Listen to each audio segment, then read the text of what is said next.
నిన్ననే చూసాం బెంగాల్లో క్రికెట్ స్టేడియానికి మెస్సీ వచ్చి 10 నిమిషాలే ఉన్నాడని చెప్పి ఆగ్రహించి ఆ స్టేడియం మొత్తాన్ని సర్వనాశనం చేసినటువంటి దాంతో మమతా బెనర్జీ క్షమాపణ.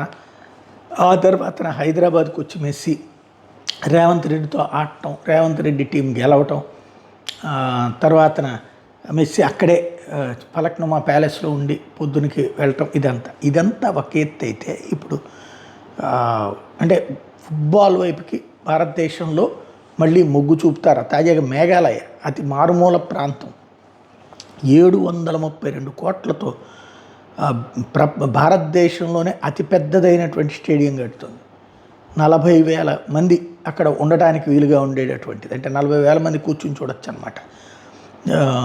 మఖాను స్టేడియం ఇది భవిష్యత్తులో పూర్తిగా భారీ స్టేడియం కిందకి తయారు కావడానికి 40,000 మందితో అక్కడ ఫుట్బాల్ మ్యాచెస్ నిర్వహించడానికి ప్రిపేర్ చేస్తున్నారు.